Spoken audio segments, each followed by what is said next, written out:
Yeah, that would do.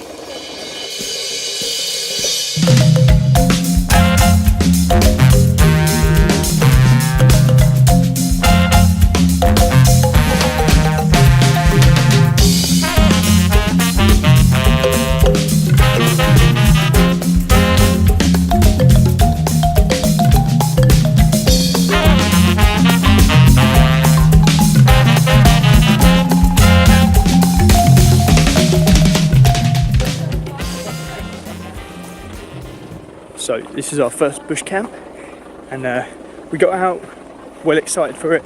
Got our bags, the whole group got their bags with their tents in. Went to put them down where our guide suggested, and there's literally like a billion ants' nests.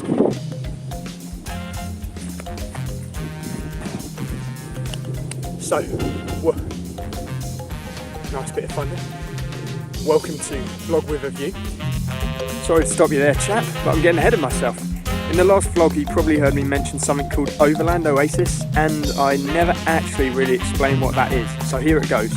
The trip that me and Chelsea are doing through Africa goes something like this.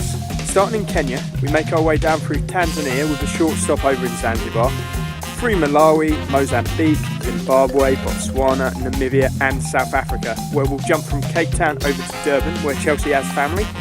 Now, from Cape Town onwards, we're on our own, but from Kenya down to Cape Town, we're actually going with a tour company called Overland Oasis.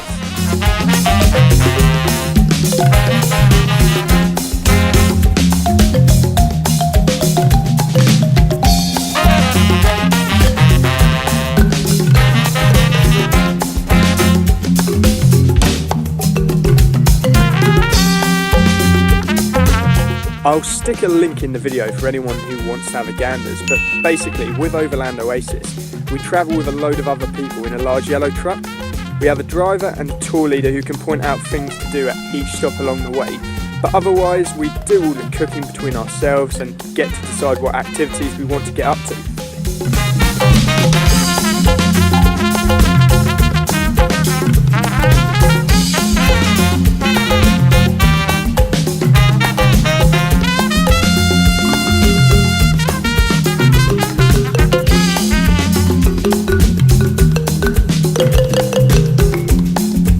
Okay, now you're up to date with all that, we can get back to the vlog. Last time I actually did a little snippet on this was only 2 days ago. Okay, I promise this is the last time I'll interrupt. I actually forgot to tell you how that last day on Zanzibar went, so here we go. The first thing we did was start by travelling down to Stone Town, which is the main port on Zanzibar, where we toured around a bit, seeing some of the markets and learning a little bit about the history.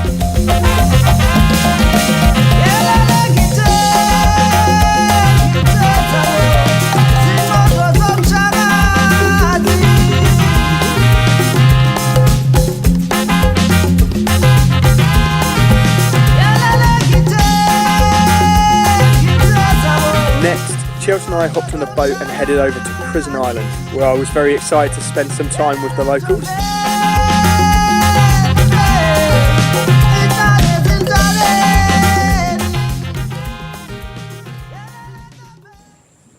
Welcome to Vlog with a View. So this is Prison Island, just off the coast of Zanzibar, where they've got a load of endangered Aldabra giant tortoises. Do you want to give me your phone and I'll take a photo? I guess it's a profile picture. I just need to hold myself. I was nearly about to lean on him. My new buddy. The thing about tortoises is they're quite famous for not really doing anything. So as much as I love them, once you've seen them, you kind of see them doing what they're going to do.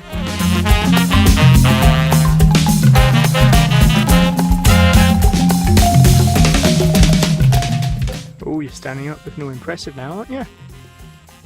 This little chap's a bit more lively, aren't you?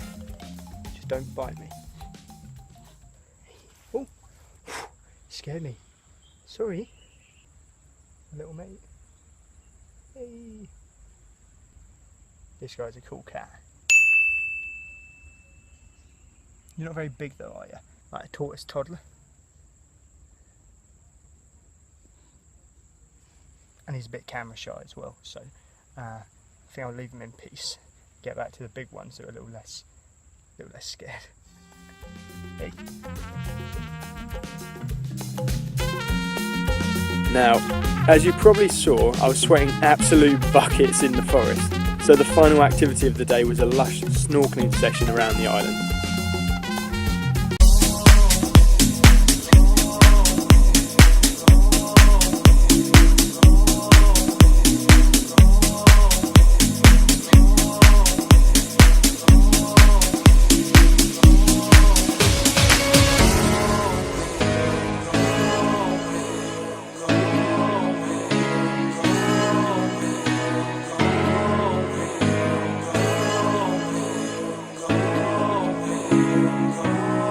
When I close my eyes, I feel your skin.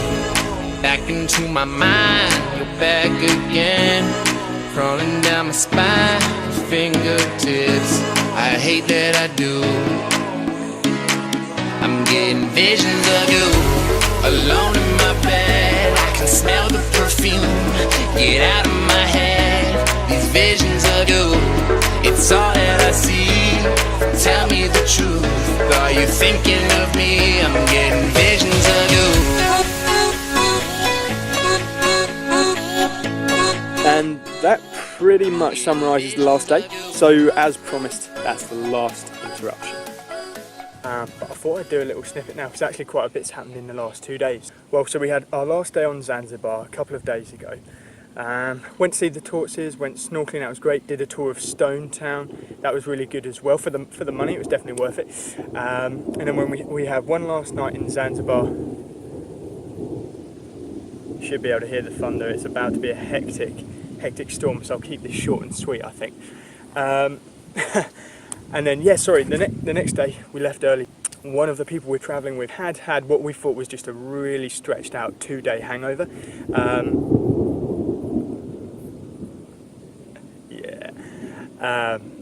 Anyway, we were walking to the ferry and he was pretty much collapsing. Managed to get him on the ferry. We just thought he was really out of shape. He'd been thrown up all night and he kind of passed out. He just wasn't with it. He was really delirious. And then we got to the other side, so we got back to Dar es Salaam, and our tour guide Dan had to basically drag him off the ferry like he was just an absolute state, just collapsing all over the place. So they took him to hospital.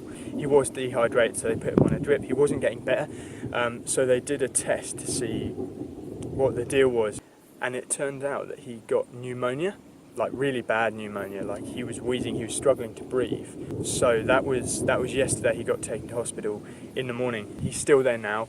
He's going to stay there between 2 and 5 days, slowly recovering, and then hopefully meet us back on the tour. He may fly home because obviously pneumonia is a very big deal, especially when you're doing this kind of travelling. So anyway, so he's in hospital. We didn't go on to the next leg of our trip because we were kind of hanging around, just kind of waiting to hear. It was only later on that we did hear about the pneumonia in the evening. So we all settled down to camp that night, but it hadn't been a great couple of days in terms of things going wrong. In the middle of the night, Sarah, another one of the people we're travelling with, tripped over a stone and cut a gash in her knee that went down to the bone, which is really grisly. So she had to get taken to hospital as well for stitches, which meant we were going to leave very early the next morning. We didn't get a chance to do that. So we've got Scott in hospital, we've got Sarah in hospital. To top that off, an Icelandic guy on our trip, great, hilarious guy, normally like life and soul of the place,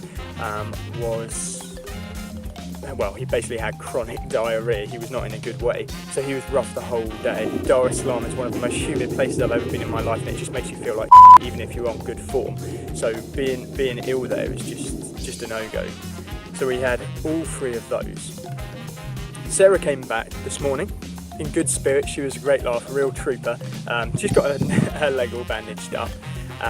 Anyway, so we got on the bus. We're like, right, we're going to head off. I'm on the cook group tonight.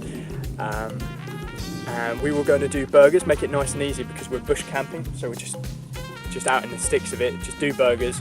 I'll bang out a bit of potato salad, make it easy for myself. We bought the meat yesterday, bought a load of ice, put it in the cooler. Literally opened the cooler today and it smelled like death and the meat had just all gone off. So has not been a good run of things in the last 48 hours. So we had to buy more burgers. Anyway, we've got to our destination now. Sarah's doing quite well. We're about to cook, but because of that, I thought I'd do a little vlog with a view. This is the African bush for it in Tanzania. Heading to Malawi. We'll get to Malawi, I want to say tomorrow or maybe early the next day. And I really hope that you can hear that on here. The rain's starting to come down, so I'm going to call it quits. But yeah, so that's the update of the last couple of days. I am forgetting though, even though everything did go a bit tits up in the last few days, what with people getting ill, going to hospital, and the trip getting kind of delayed by about a day, I was up pretty much all night because it was so humid I couldn't sleep at all. And it did mean I got to see an African sunrise for the first time, which wasn't quite as impressive as I thought, but it's definitely, I mean, it beats anything that England's got, so I can't really complain there. I'm getting visions of you.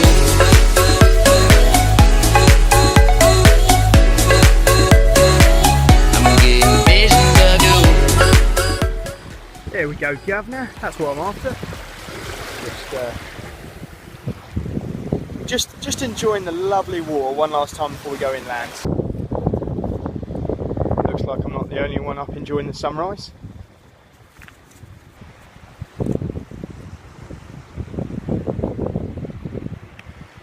There were lots of stray dogs, I must say. There were lots of stray dogs in Africa. Not that I'm complaining, I love dogs and they're all really friendly for the most part. But yeah, that's one observation I've noticed, especially Tanzania. You'll see them always on the beaches and that. Just enjoying, loving life, so I can't blame them really. It's a lovely place to enjoy life. I'm getting visions of you. Hello. What, do you not want to play with your mates? Visions of you.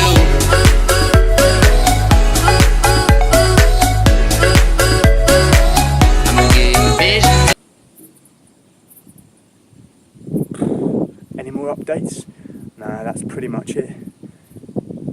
Chelsea's been feeling a little bit travel sick last few days, a bit, especially on the boat rides and whatnot. But she's actually perked up, so fingers crossed that'll stay the same. And yeah, I better get off, collect some firewood, and get cooking.